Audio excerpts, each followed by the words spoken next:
Okay, what up, everybody?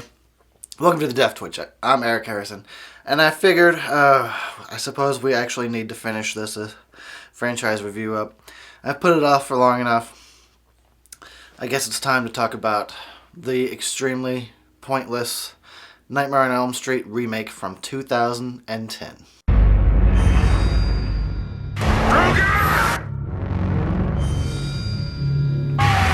Oh, fucking stop. No, stop the trailer. I'm not going to advertise this stupid movie.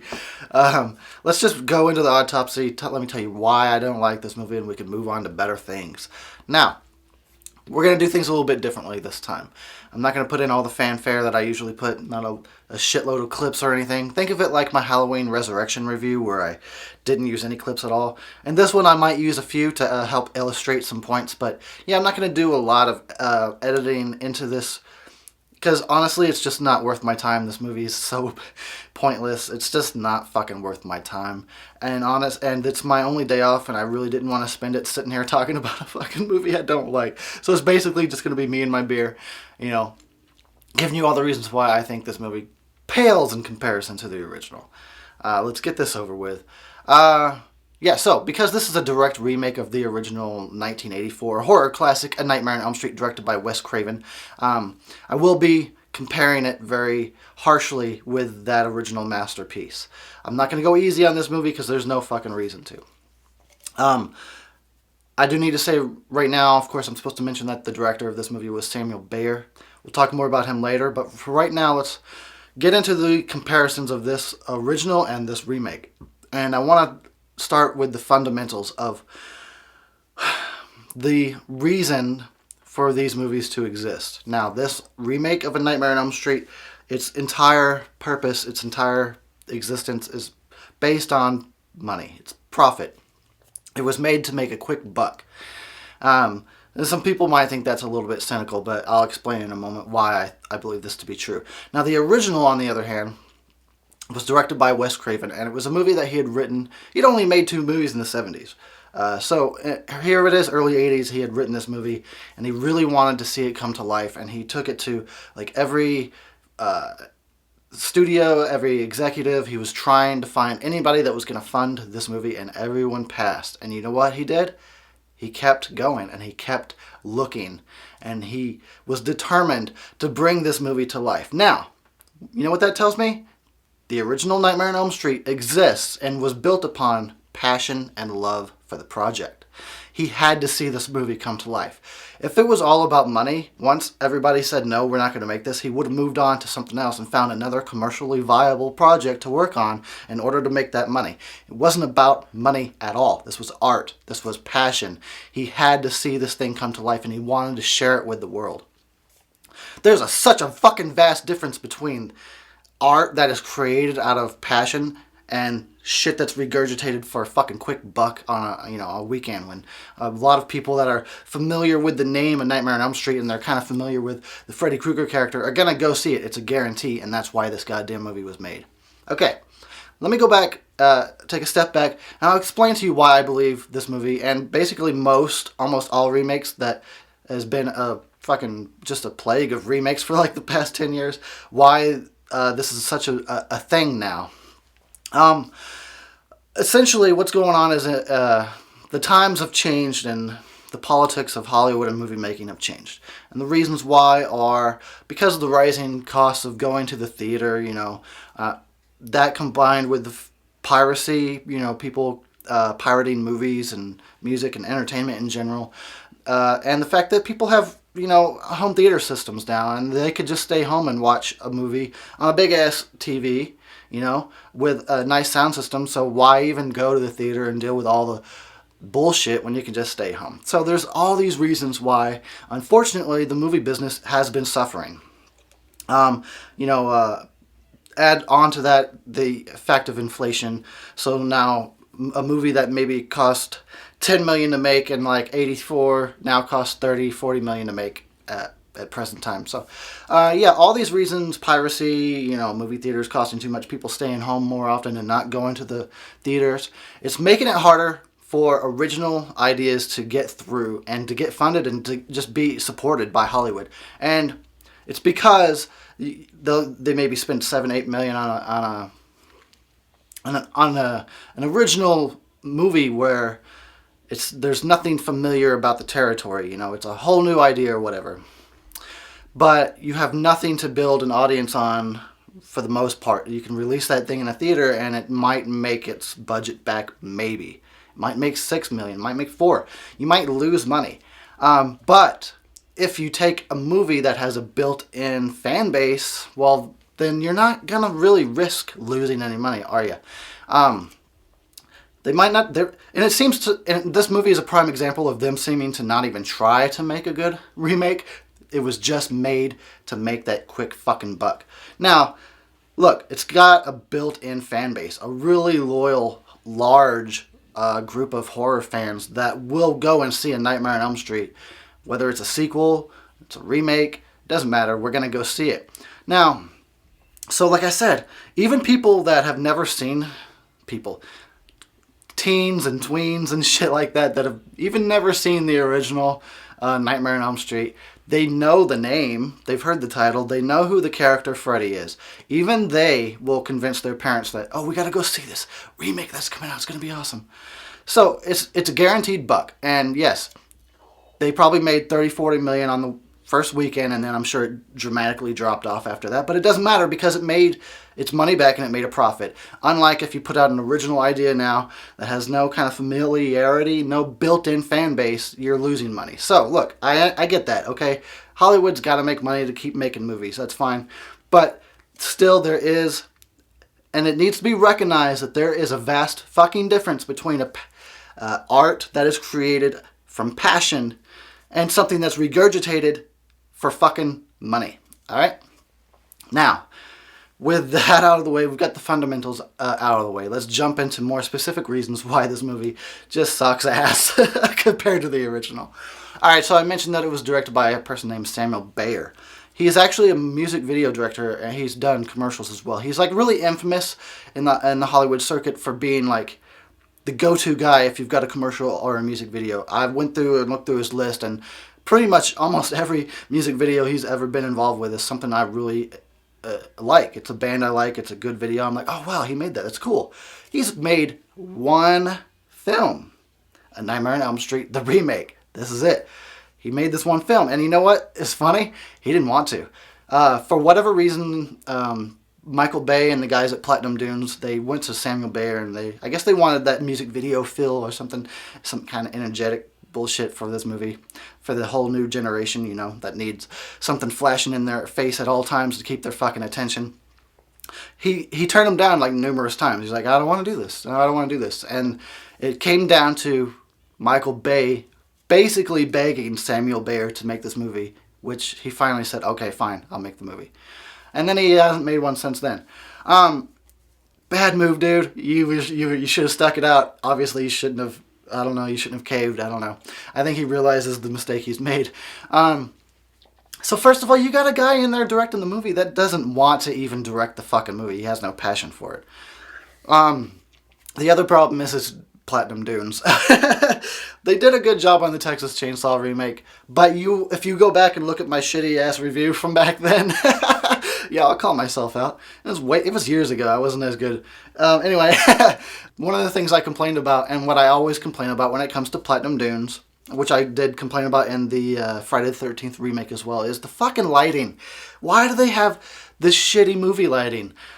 And this movie is plagued with this problem as well. I don't think a lot of people understand what I'm talking about.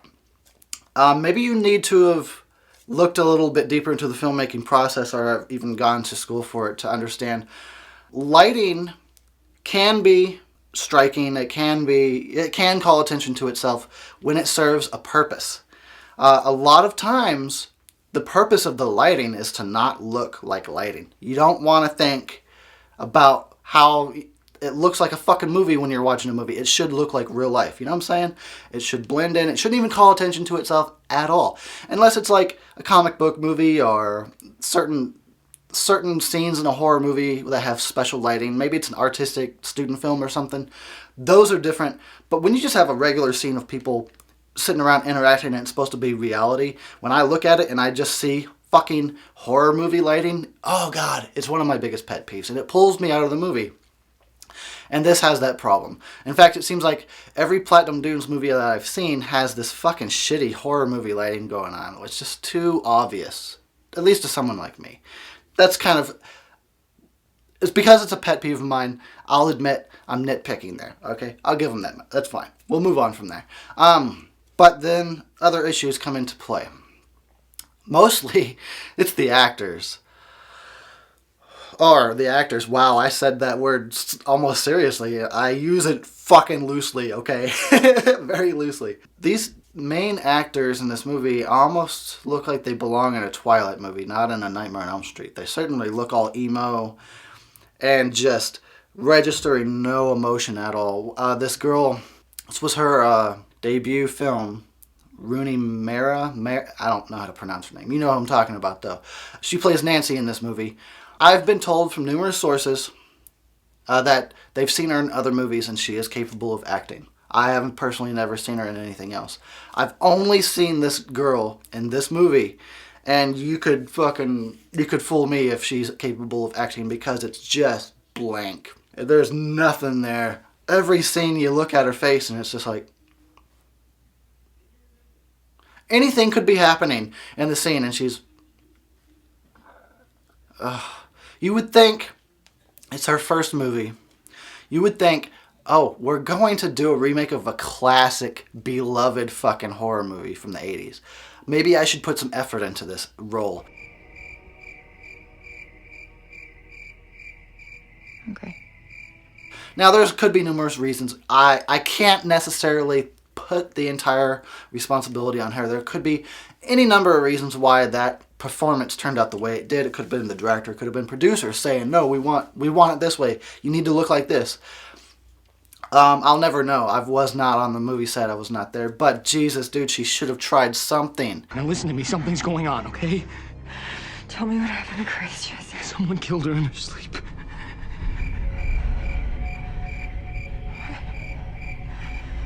What are you talking about? Now look at... she's not even the main character for the first, 35 minutes of the movie. There's this other actress. Unfortunately, I don't know her name. Maybe I just put it right here. If I went through the trouble to find it, it'll be right here.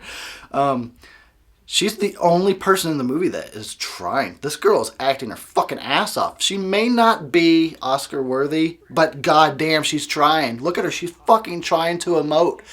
She's our main character for the first 35 minutes of the movie before she dies. And this other girl that's playing Nancy is just it's like a cardboard cutout of a fucking person that they just set on the set and put, aim the camera at. Oh my god, but this other girl, the blonde, she's actually fucking trying to act in this movie. So I gotta give it up. Giving it up to her for at least there was one person in this movie fucking trying. The other thing, so like I said, it is a direct remake. Most of it this is going to be apparently a longer video than I anticipated.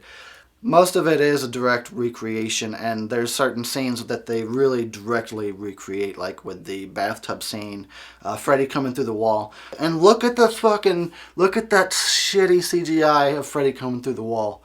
Compared to the $12 spandex scene, of Freddy pushing through a wall in the original. Practical versus shitty ass CGI that looks like it's something straight out of the Frighteners.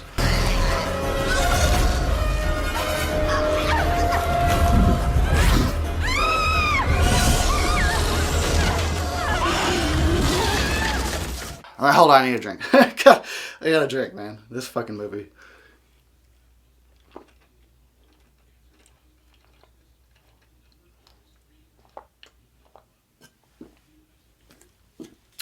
Okay. I'm looking through my notes. Right. Let's mention some positives because there are a few, and then we're gonna wrap this shit up. Positives about the movie. I like the opening scene. Oh wait. Let me go back. I probably should talk about Jackie Earle Haley. Is that how you pronounce his name? Yeah, I need to talk about that, obviously. It's a big part of the movie, so let's do that before we move on to the positives. I don't give this guy grief for not living up to Robert Englund's Freddy. I like that they kept the movie in general and the Freddy Krueger character serious. That's great. But in comparison to the original Freddy from the original, there's no comparison because this guy is almost too serious. Almost too like, I'm being the bad guy. Now, some of you will remember and some of you are too young to have ever experienced it, but I need you to put yourself in a certain mindset. Imagine it's 1984 and you've gone to the movie theater to see some movie you never heard of before called Nightmare on Elm Street. You don't know what exactly it's going to be about. Then this fucking crazy character that looks like something you've never fucking seen before appears on screen, and he's doing shit nuts. He's got his arms all stretched out long. He's doing impossible shit. He fucking looks at you with a smile on his face, cuts his fucking fingers off. He's jumping out from behind trees. You can pull his face off. This guy's out of control. He's unpredictable. You're just like, your fucking mind is blown. You're like, who the fuck is this character? He's crazy. He's all over the place. He's unpredictable. You don't know what he's going to do next. Now, this was Freddy's first impressions on the world. And it's an important first impression. This is why this movie became a franchise. This is why this movie became as big as it did. Because this character, Freddy Krueger, played by Robert Englund and directed by Wes Craven, was so off the wall. It was memorable, and it was something that struck into the psyche of the collective conscious of, audiences everywhere. So it was something that just stuck with people for decades. Like, man, that was an impressive, first impression. Jackie Earle Haley's Freddy, on the other hand, while serious and not cracking jokes like the latter Freddy from all the sequels, is good. He's just kind of plain. He's just there to be bad guy, generic bad guy. I don't give him too much grief about. It's a big role. There was no way he was ever going to compare to Robert Englund.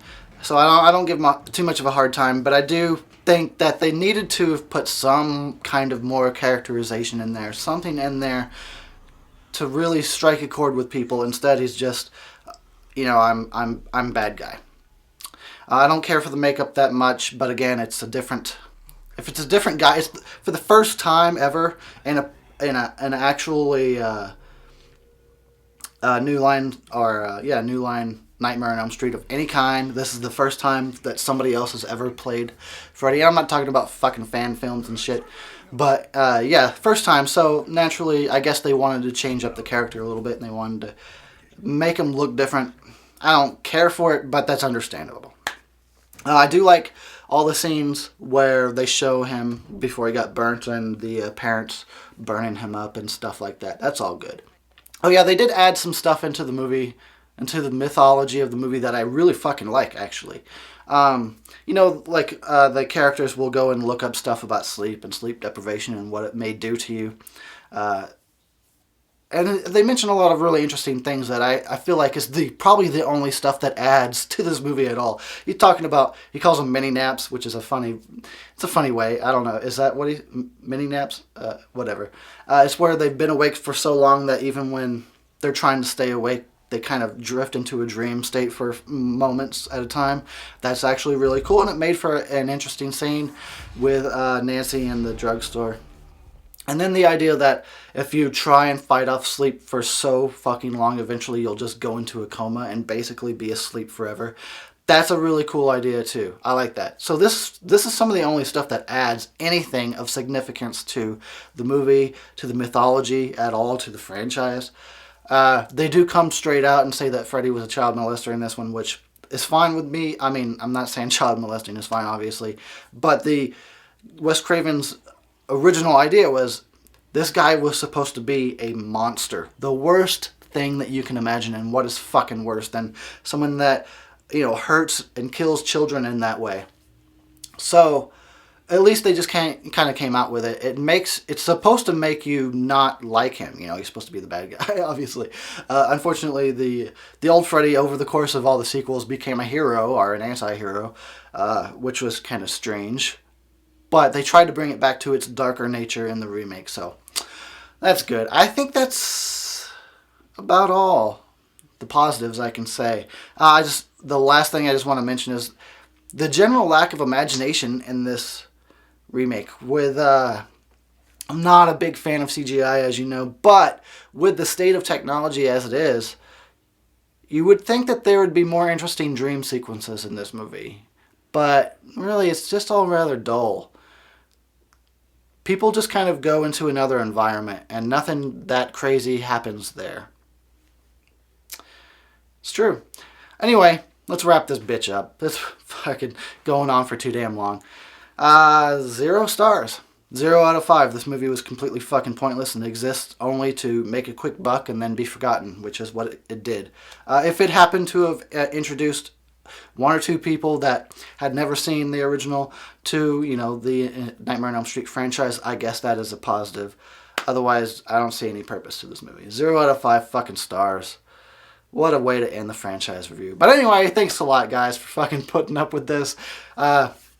You know how I get when I have passion about a movie and a series, and then when I get to the remake, I'm usually not too hyped up about it. I like originals much more than remakes, so fucking fuck this movie. Anyway, yeah, thanks for fucking getting through this with me, this whole franchise. It's been a blast. We've had our ups, we've had our downs. For the most part, even the movies in the series that I don't like, I still find some kind of enjoyment. Even if it's just nostalgia. So I've actually really had a blast doing this. I'm kind of going to miss it, but we got to move on to other things now. So I'll catch you guys on the next review. Peace out. Yo, what up, nigga? God damn it. Yeah. Okay, now that I did my little dance, we can move on. Oh,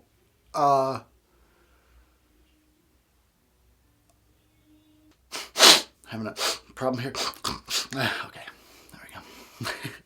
Okay, got this. Make sure there's no buggers. No buggers? Okay. What a crackhead. In the original, what am I talking about? I had it. I was doing good until I fucked up. Pow! That was perfect. See, what the hell is that? And I don't even know what I'm going to say. I got nothing. I got fucking nothing. It's like, it's hollow in here. Nothing in there. I drank it away. Smoked it away. When I was young. There goes another brain cell.